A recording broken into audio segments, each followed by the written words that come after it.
Hello and welcome back to another episode of What Does It Mean to Be Human, a podcast on life, meaning and everything. And as always, it's me, Ron Saylor, the creative warrior, with Ben Gear, who's looking a little green around the gill still, but 100% there. So here we are again, just to have another chat. And I'm going to kick it off to Ben to see how you're going today, mate. What's been happening in your world? Yeah, last week I was definitely pretty under the weather. This week I'm sort of coming better, but still hanging around a little bit. So if I cough here and there, I'm getting better. These colds hanging around, but yeah. So it's been a pretty nondescript week in my world in reality, because it's just been basic functioning. So yeah, doing all right. And you? Yeah, I've been good, mate. It's been a good week, been a productive week, but feeling more grounded, more anchored, taking action steps to live my life at the best possible way I can, navigating all my bullshit that comes with that as well. So it's been quite a good week, not without its ups and downs, but, that's what we do. We just push on, right? And I think it's important, just to touch on what you're saying, when you're not feeling well, it's important to rest. It's important to come back to basics. It's important just to function so you can let your body heal without stressing it with work or any other stuff that you've got to do. The less you can do, the better. Really let your body heal and take good natural healing medicine to support yourself in many different ways. So that's all I wanted to say on that, mate. And look, for many as well, that's just that act of resting can be super uncomfortable.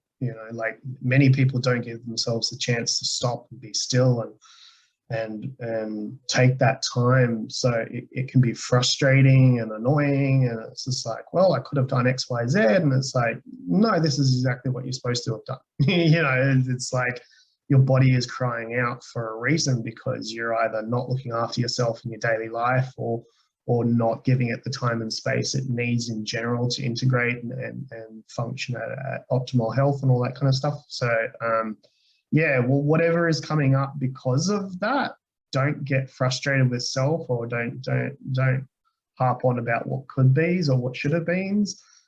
Just acknowledge it and go, okay, well, I'm going to take this time for myself, because that's exactly what your body is asking for. So yeah. Yeah, well, looks like we've kicked off the first topic of the podcast.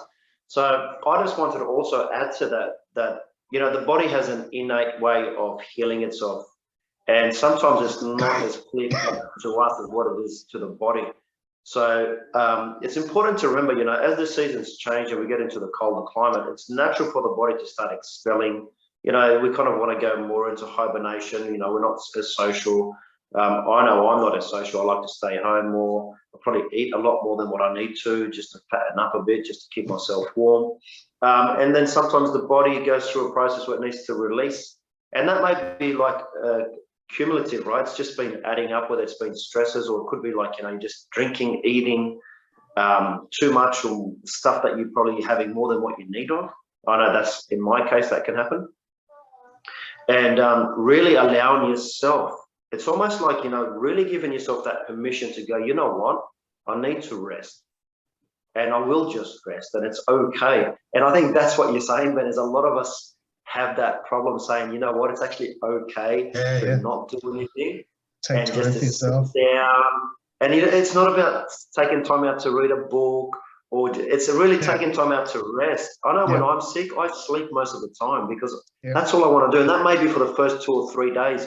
I don't move around much. I hardly eat any food. I keep my liquids up. I drink my teas, and I really just rest and sleep. And whether it's in bed or on the couch, and I might go for a gentle walk around the block, but I just know my body doesn't want a lot of stimulation, because it's kind of going through that healing process.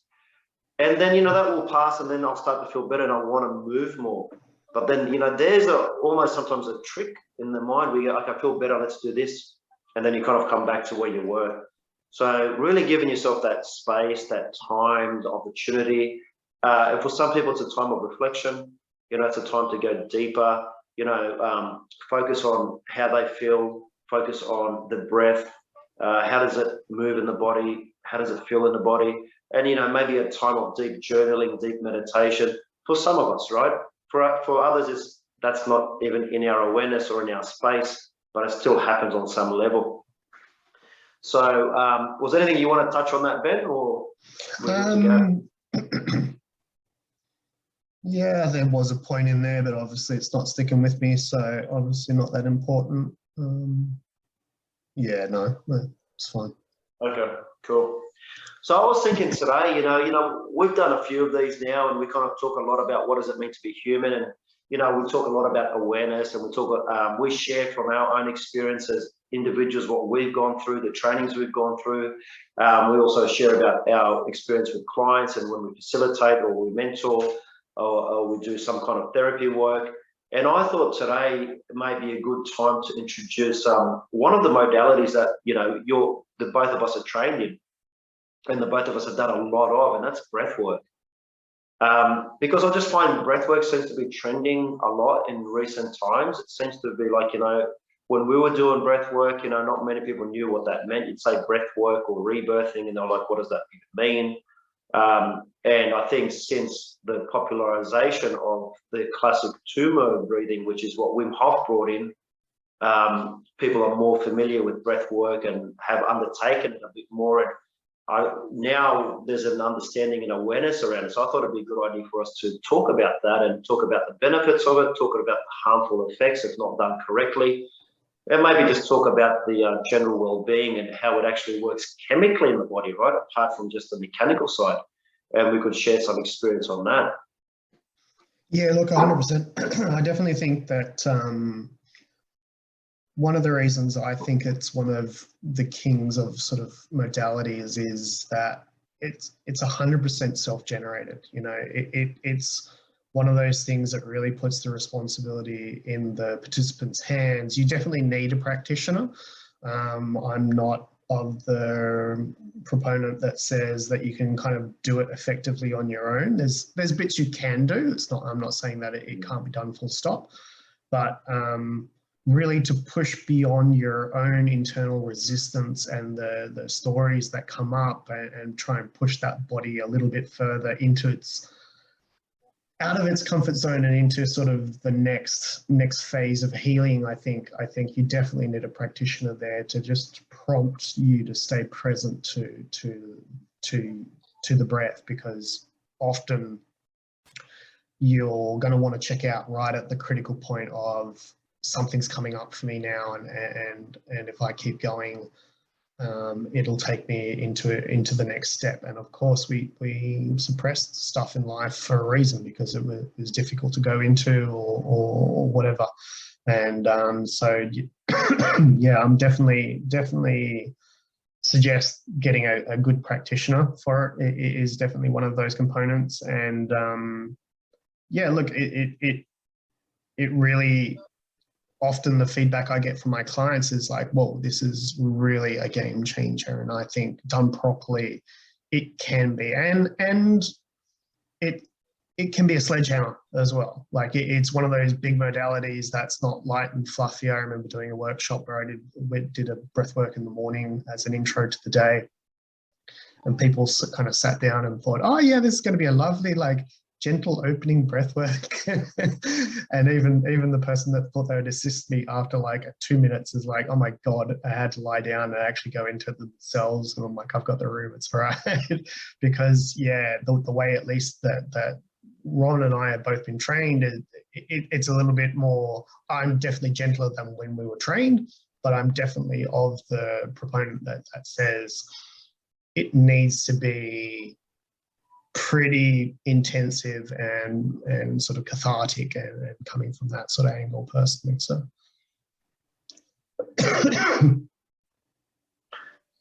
yeah, look, what you're talking about is what we train in, which is called rebirthing. Yep. So for those of you out there that are familiar with the different types of breath work, right? Rebirthing is one of the techniques. And that technique in itself, essentially what we call the garden variety of rebirthing, is you lie down on your back and you're going to breathe through your mouth predominantly, right? For 1 hour, if not longer. And the breath is consistently, as in it's a circular motion. So there's no pause on the in breath, there's no pause on the out breath. And there's different rhythms to the breath, whether we get you to breathe quick, slow, and naturally that chemical, what's going to happen is all that oxygen that goes into your body, the amount of carbon dioxide that you release, the amount of oxygen you take in, is going to have an effect on the brain chemically, and it's going to induce memories and thoughts and feelings and emotions you know, as an adult, as a teenager, as a child, as a baby, and sometimes even, you know, prior to the womb, in the womb, even before then, right? You know, we've both had those experiences, and it's not bullshit. It actually happens. So that's a technique we learn, and it can be fairly cathartic, fairly intense, and people can go through some really serious physical discomfort, like a tetany when your fingers or your jaw locks and your fingers lock, and yeah, you know, you might need a physical release just to release that, or you might have to like release that tension by screaming into a towel. That's pretty intense, right? And look, we learned that for quite a while. We facilitated in that.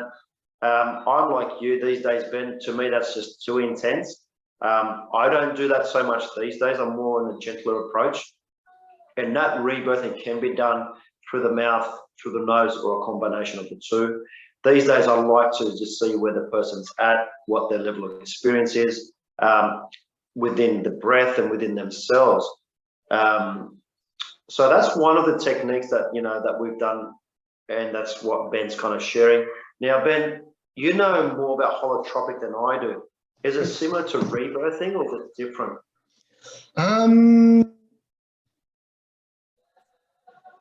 I haven't had a proper session, so I don't 100% know. I think it's a little bit more loose in its idea. So holotropic breathwork was, rebirthing breathwork was sort of rediscovered or brought back into the world in the 60s by an American called Leonard Orr, who was looking for the keys to immortality. I won't even go down what that really means, but just know that was kind of one of his goals. And he found that when he was trying to search for masters that had sort of attained some level of enlightenment, breathwork was one of those things that created longevity and the healing of the body and the cells and all that kind of stuff. So he was kind of working with hot water at the time, where he would get people to get into a hot bath, and it would be 42 degrees, so not dangerous in any way. It's definitely uncomfortable. Both Ron and I have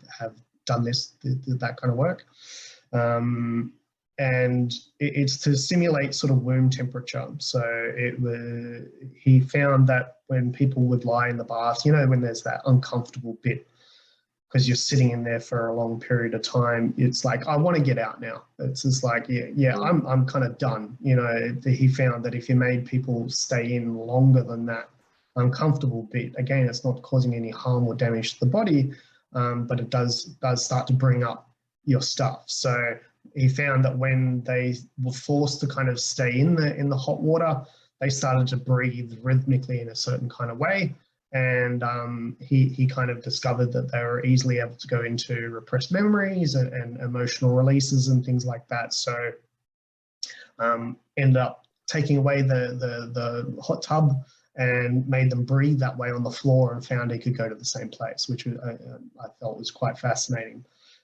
Also in the 60s, there was another guy called Stanislav Grof, who was a psychologist working with LSD. So he's pretty much got the most amount of psychedelic therapy sessions under his belt.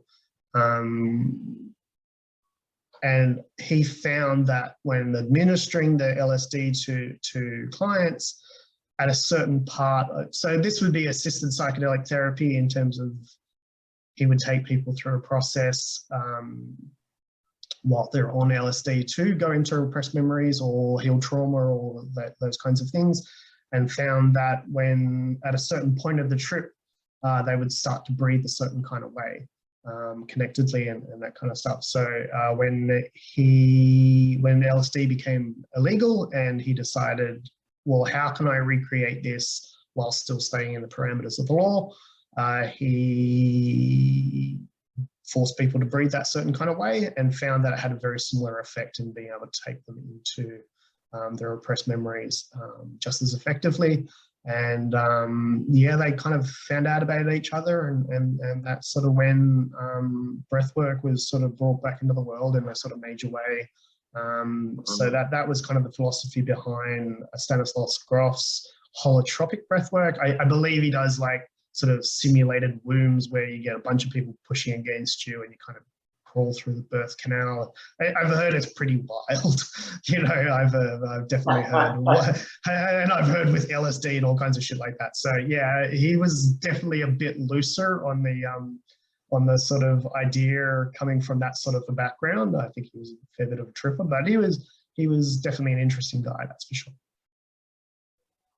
Yeah. So they're kind of two more intense versions, right? And Wim Hof, you know, he's popularized that form of breathing with cold water, right? And, you know, we also did rebirthing in cold water, and for an hour, you know, it's pretty intense, brings up a lot of fear, brings up a lot of old feelings, memories, wounds and stuff like that. But we both experienced, you know, towards the end, when you break through everything that's there, whatever your blockages are, the water's not cold anymore, because it's not so much that the water's cold, it's just so much it triggers fear in us. And when you're not in that fear anymore, your body just responds completely differently to its sensations and surrounds and the stimulus. And I remember after every cold water rebirth, like, you know, towards, I mean, I'm not saying it was easy, it was quite a journey, right? And that hour just felt like hours, but that last bit when you just crack through, and you just feel like a dolphin swimming, and the water's not cold anymore. It's just nice and warm, and you can stay in it all day, right? So yeah, that was definitely the different varieties.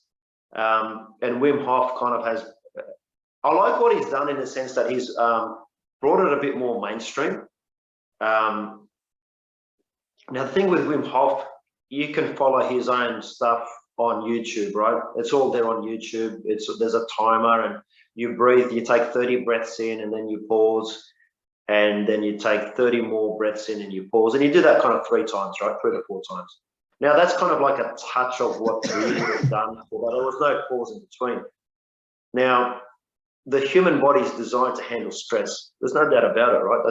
It's actually quite healthy for our immune system, for our nervous system, for our brain, and how we function if we can handle some kind of stress. And Wim Hof's version is a nice small attempt at forcing us to stress the system, but in a small, healthy manner. Now, the thing is, when it comes to stress, our bodies are designed to actually have to manage and navigate that stress, because when we stress, we go into fight or flight. You know, adrenaline gets released in the system, your pupils dilate, your heart rate goes up, your blood pressure goes up, and all the energy and the blood flow goes to the limbs, because, you know, you're kind of like in survival mode now. It's either you got to run from your prey or you got to catch your prey. You're either going to live or die. That's the basic, primal, fundamental action of, like, you know, what fight or flight is. In this modern day, we kind of like have that experience when we're sitting down at a desk, and we don't really know how to like deal with it, right? It just constantly builds up, builds up, builds up, builds up. That's very unhealthy for the body, and that's what we would term as unhealthy stress. So how do we get back into addressing how to deal with that and to keep it as a healthy stress? Well, having some form of breath work is important. And whether you do the more cathartic style or you do more gentler nasal breathing, there's alternate nasal breath, there's what they call the box breath, where you breathe in for a certain count, hold, release, hold. There's all different varieties that you can do. There's people that talk about like reduced breathing, then there's like the old yoga pranayama, where it's like getting as much air as you can. So there's all different schools of thought of how do we breathe, where do we breathe, and, you know, what's the best breath for us. And so when people come to me and like they say, you know, I've done breath work, and it's like, you know, so I ask the question, what sort of breath work have you done? Oh, I've been to yoga, I do belly breathing, and I do stuff like that. And it's like, okay, how often do you do that? And maybe just in the class. And how aware of your breath throughout the day? Well, not really. And to me, that kind of starts to send up some red flags, because it doesn't matter what level of breath work you've done or your experience. a lot of it for me when I'm educating people and working with them with the breath, it's how aware are you of your breathing throughout the day, especially when you've been triggered, by a stimulus where, something has triggered you that you're holding your breath, or you start to lift your shoulders up, or you start to clench your jaw. What's the trigger? Are you even aware that there is a trigger? Are you even aware that you're actually holding your breath? So for me, part of it always comes down to awareness, right? How is your breath in that moment? Where are you breathing? How are you breathing? Two fundamental keys I always ask people. How do you breathe? Where do you breathe? And that's the first step I take these days, right? I don't know what your process is, Ben, but for me, before I go into any breathwork session, whether it's rebirthing, Wim Hof, Buteyko, alternate, whatever it may be, whatever the technique I may be using, before I even take them down that road, it's like, how do you breathe? Where do you breathe? And there's a process I take people through. I won't get through it now, right? But there's a simple process that we go through. And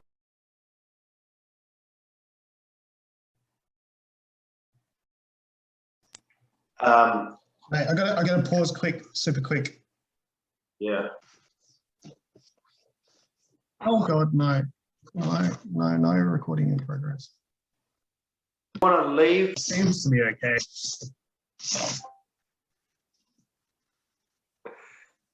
Good DJing, mate. I love it.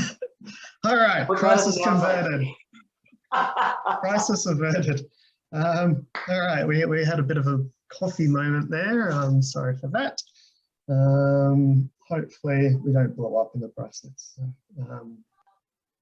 So yeah, I was a little unpresent right at the end of there. So I'm pretty sure I know what you're talking about. But if there's anything you wanted to end up with sharing the process there of breath work.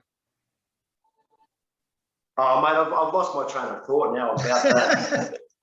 So let's just start again, right? So I was talking about from the beginning. I take people through is in awareness of their breath, how they breathe, where they breathe, before I go into any kind of breath work at all. And these days with the body work I do, I look at their diaphragm and I look at their breathing mechanics, right? So I look at the muscles of respiration up into their chest, what we call the accessory muscles, neck muscles, chest muscles. Then I look at the muscles, accessory muscles below into the trunk. And I actually test them to see if they're working functionally or not. So what I tend to do now is I release that, I kind of realign those structures. And when those structures are realigned, then we can start to talk about breath work, right? The mechanical aspect of breathing. Up until then, it's just really awareness in the process, noticing how they are throughout the day. Once we do the assessment, then we go and start going into different breathing techniques, whether it's reduced breathing, whether it's like rebirthing, whatever it may be, right? Yep. So I was just going to ask, is there a process that you go through, that you take, that your clients, when you're doing about to address like a breathwork session, or are you kind of like just jumping straight into the deep end?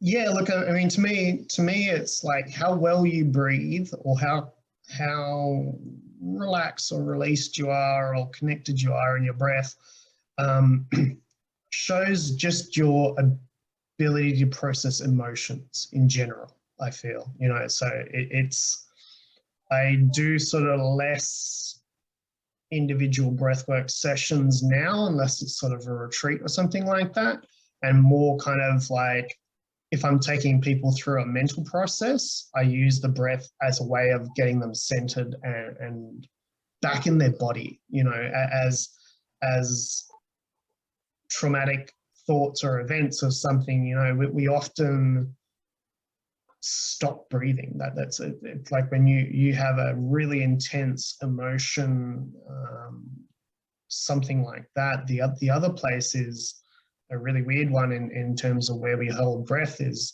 orgasm. It's like we're so, there's like this spot where you both in orgasm or in emotions where you, it's like the anticipation of either something good or something bad. It's like can go kind of both ways.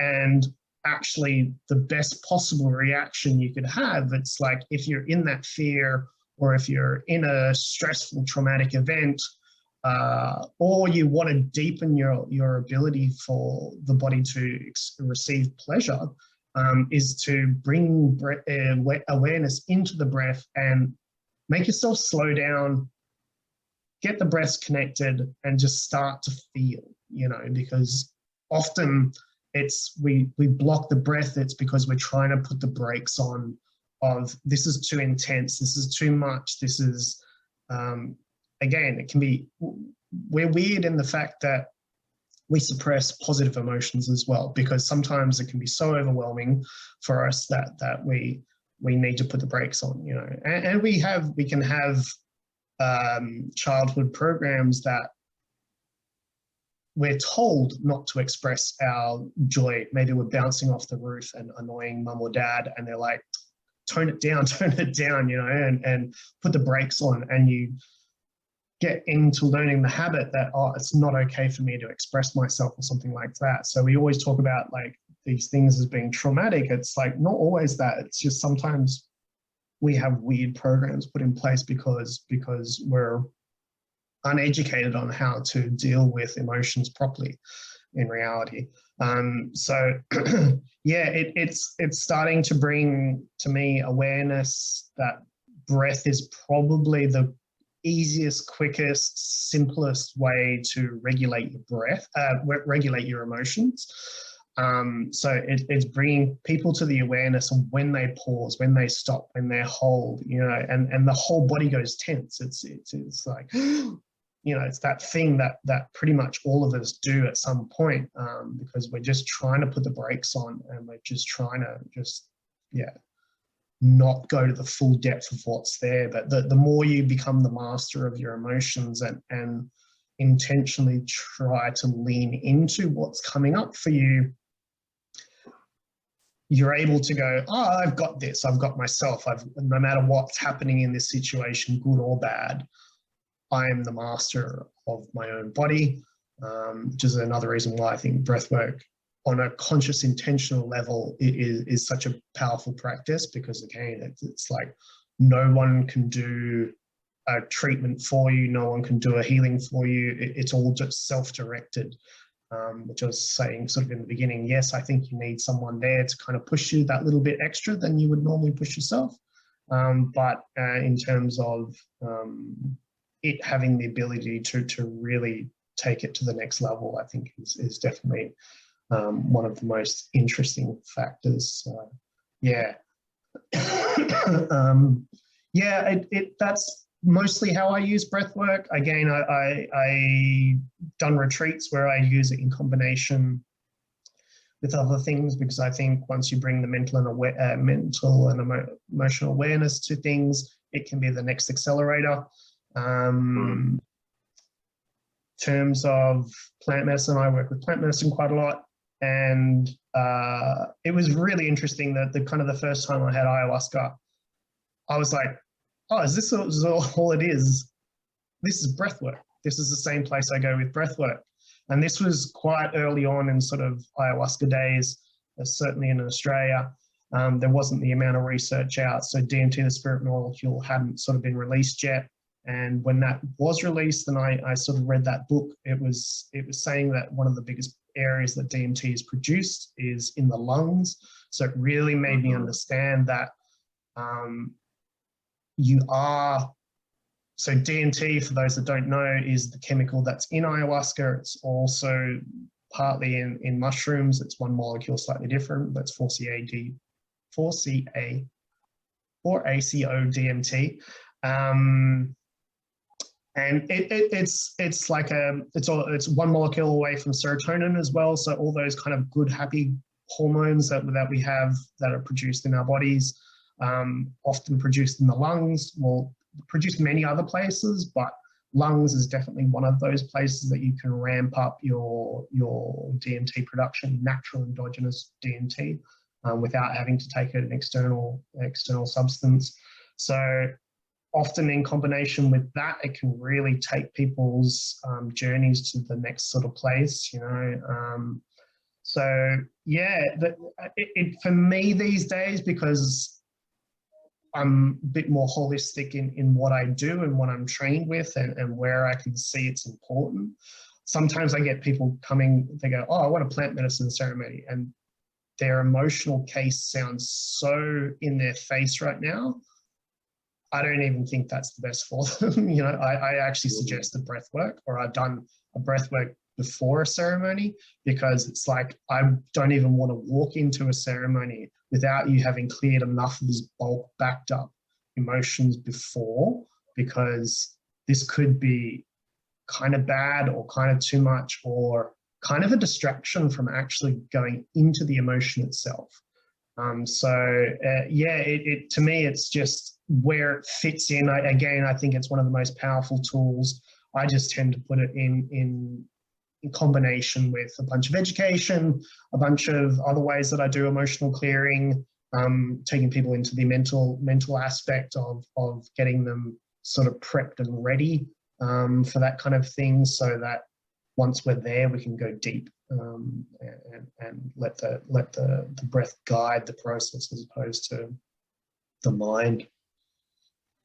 And I think it's important to also add that of all the things that are going on involuntary in the body, you know, your heart's beating, you know, your body's processing, all this sort of stuff, you're breathing in the background, of all those involuntary actions that are occurring, your breath is the only one you can consciously take control of. And when I tell that to people, it's like an aha moment. It's like, oh shit, here I can, right? Because, you know, you're still breathing in the background, whether you're aware of it or not, or you're holding your breath or you're doing something. But of all those things, we can actually put awareness into our breath and change the way we breathe. And when we change the way we breathe, we start to have more control over how we are. We start to have more power in how we process things, you know, like what you're talking about, Ben. Yeah, The emotions, proactive as opposed to reactive, you know, like you're taking the reins, like, yeah. Exactly. So when you start to take and be aware of your breath, and you start to control your breath, well, you really start to empower yourself. And, you know, essentially a lot about what we talk about is self-empowerment, and there's different ways you can do that, but the breath is probably one of the fundamental ways to re-empower yourself, and how you are navigating yourself through those waters, through your own stuff that you have built and created and designed, which you call your life, which you call your personality, which you call your ego, and all that sort of stuff. The breath is the way that's going to take you into all that, to give you a bit more awareness and a bit more clarity. So I always find that that's quite important to talk about, because it's kind of like a good opening, good awareness, good start. It's a good place to begin awareness, because then once you know that you can have power over your breath, then you start to take more power, not only in your breath, but in your life. And that's where a lot of it begins, you know? Yeah. And yeah, it's like, again, you taking conscious adult responsibility for you're the master of your reality. You choose how you want it to look, and how you're going to operate from that place, you know, and start to direct things, as opposed to life directing you directing your life, you know. And this is the beginning of self-mastery, you know. This is what we're here for, to, rather than let the world ride you, you ride the world, you know, because yeah, this is your journey, and we're not children at the whim of not understanding our reality. We're now the masters of our reality, and it's time to kind of start to operate from mastery, as opposed to, yeah, being held at the whim of life. Yeah, I have two ways of saying that. We can either live from the vision of our creator, and when I say creator, I mean our creative selves, or we can live in, you know, the current reality of our story, or the victim, you know. That's how I kind of see it. And I know there's different ways around it, but to me, there's be the master of your life and create that, or you can continue down the track where you just believe the story that you've created, right? And things just happen and you have no control over them. And, you know, You're basically just living life based on this sort of stuff. So there's always options and there's always choices, and that's something you can go down the track. I don't want to get too far into it. I just wanted to kind of say that from my end.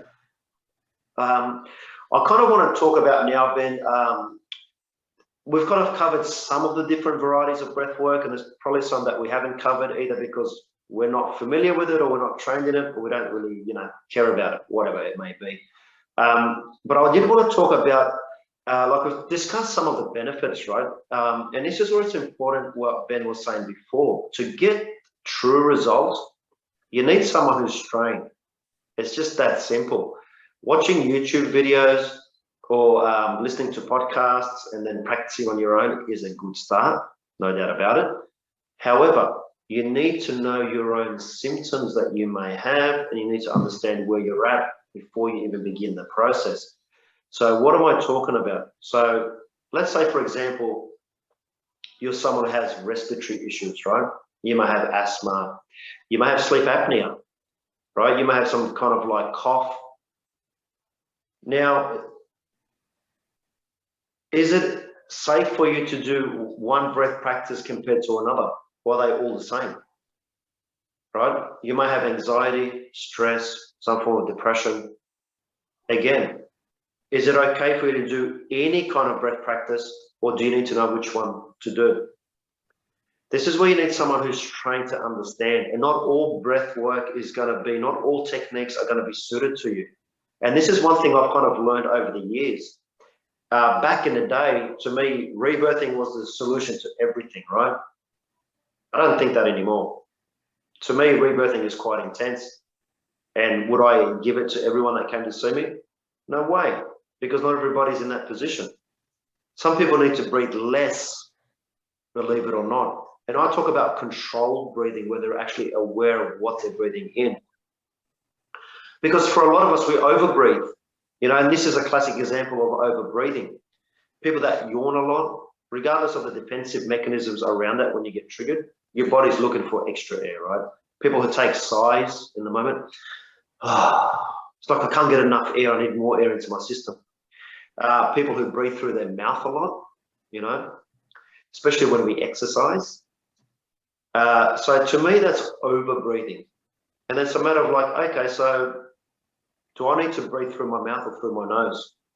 Well, you need someone that's going to be able to assess you to tell you that. Normally for those kind of symptoms, you're breathing through your nose. For me, that's how I'd have you breathe. And that's not, people may be different, that's just how I facilitate. And then I'd be actually getting you to breathe less, focus on less breath. So it's important to understand that if you have symptoms and you're not aware of them and they haven't been addressed, and you go into an intense breathing session, it may cause more harm than good, okay? It may release more than what you can handle, okay? Whether it's physically, emotionally, all that sort of stuff, mentally. And you may be put in a worse place than what you were. And that's where it's important, like what you were saying, but having a facilitator that know what they're doing, that's been trained in this, not for like done a weekend course and now call themselves a breath worker, but someone who's been doing this stuff for 15 plus years and has done it to themselves, has had the experience, has tried the different varieties out there, that has processed and integrated and gone through what it means to go through all this sort of stuff, and has a sense of awareness and then able to assess you. Because it's more than just saying, yeah, let's do a breathwork session and take you through a process. To me, that's negligence. As a practitioner, that's negligence. So for me, I feel it's important to understand all these things before you go into the session. What's your view? What's your take on that sort of stuff, Ben? Yeah, what was kind of big time coming up there for me, it's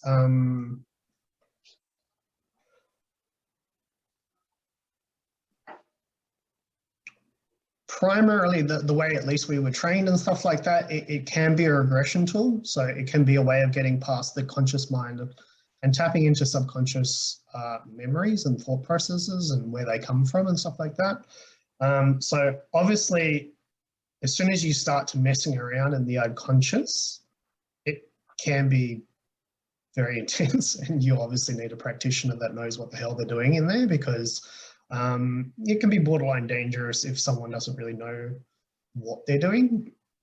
And there's also another kind of phenomenon we talk a little bit about in terms of getting undercooked or re-traumatized is definitely a thing.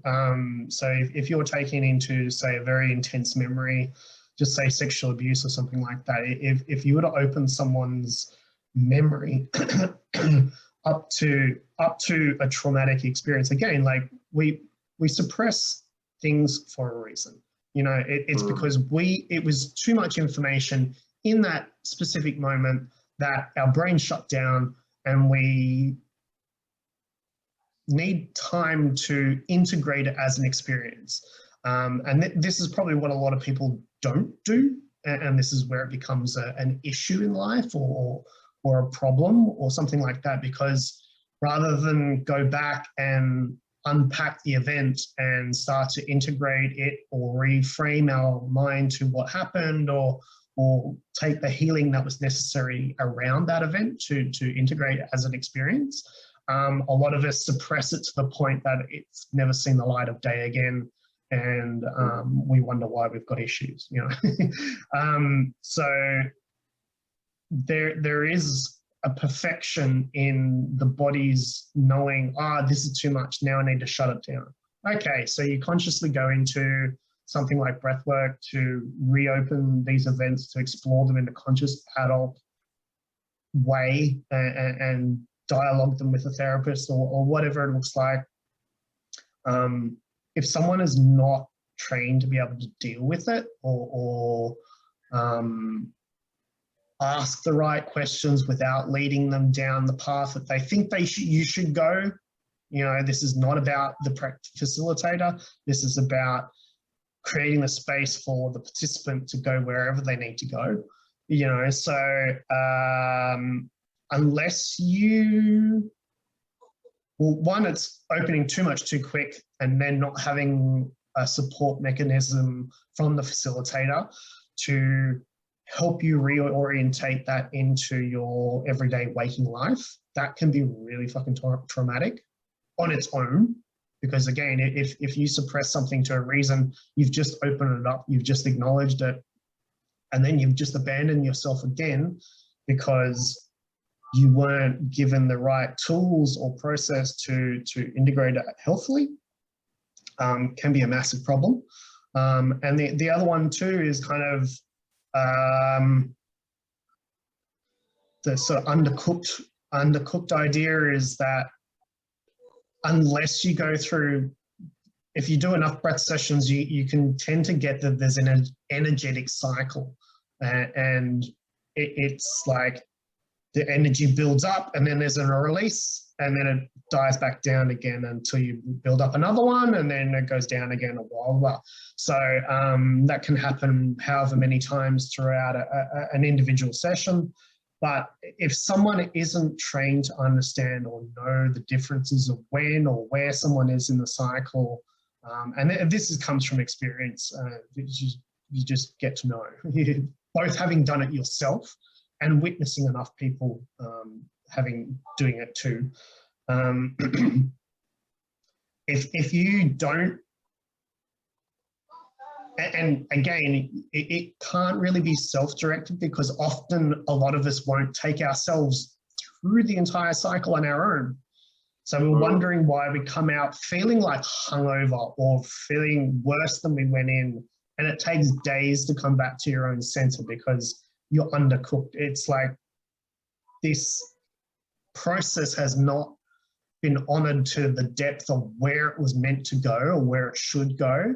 And you're left feeling a bit half done, half in there, half out of there. I haven't really got where I wanted to go.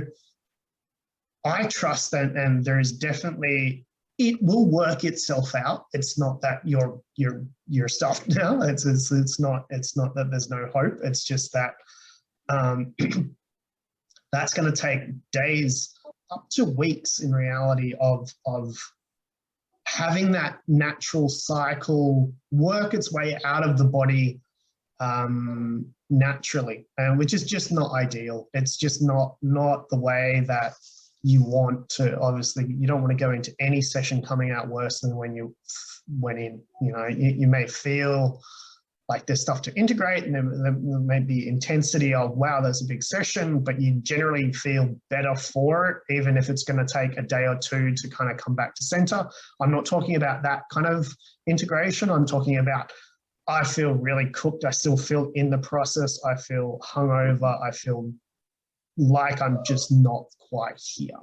And so that's a big concern in terms of anyone taking you through a process that isn't fully experienced, or taking you to the depth of what was supposed to happen, or what ideally should happen in any sort of session. So that's probably some of the biggie points there that I'd like to make. Good points, excellent points, and also true. And that's totally important. And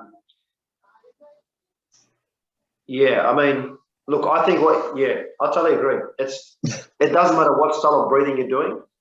Certain elements are going to be more intense, and those kind of intense elements require proper guidance through the session. And some are less intense, different breathing techniques, they still require proper guidance through. Because like I said, you could be working with someone who has anxiety, and you don't know how to treat, you don't know how to address it, you don't know what to give them, and you give them some breathing technique that you would give to someone who doesn't have anxiety, and then you open up a can of worms for them, and they don't know how to deal, and they go short of breath, and you don't know what's going to happen. Don't go there if you don't know, right? And that's as a facilitator. If you think you're a facilitator out there, make sure you're well trained. If you have any questions, feel free to reach out to us. If you're looking to have some breath work done, again, feel free to reach out to us. More than happy to answer any questions any further beyond this point. I think for today, that's a pretty good amount of information that we've given you. I'd be quite happy to leave it there, Ben, unless there was something else you wanted to add. Yeah, no, I'm pretty happy with that. Just to kind of and finish up there, that breathwork can be done gently and super mildly, and just be for meditation, to drop you easier into meditation, to get you out of your mind and just basically present. But that's not how we generally tend to operate. We're coming more from the transformative elements of what breathwork can be. So it's not that there aren't super gentle forms that are safe to do yourself or on your own, that you've kind of read a process about, or things like that. But they're not going to transform your life. And in terms of where we're coming from and our intent with servicing people as facilitators, as practitioners, we're looking for sort of bang for the buck, and breathwork is one of those things that really gets you that transformative element. And if that's not what you're looking for, there are super gentle ones that you can do that can just help you quieten the mind, but be very gentle with them. Do realize that there is the potential to go a lot further with breath work. And if that's not your intent, that's totally okay. But just if you are starting to feel worse from it, tone it down, make it even more gentle than you're already doing. Because it can be quite a transformative experience, and yeah, that's about it, I think. Cool. Okay, man. As always good chatting with you, Ben. You too. You always give great insight. Sometimes I go on a bit, and you just seem to clarify. You've got to like really break it down in simple forms, which is awesome. So everyone, look forward to the next podcast. We'll be live again. Well, we'll be live. As in, me and Ben will be live, but you're going to get it a bit later. Yeah, take care of yourselves out there, and be good and enjoy. All right, see you guys.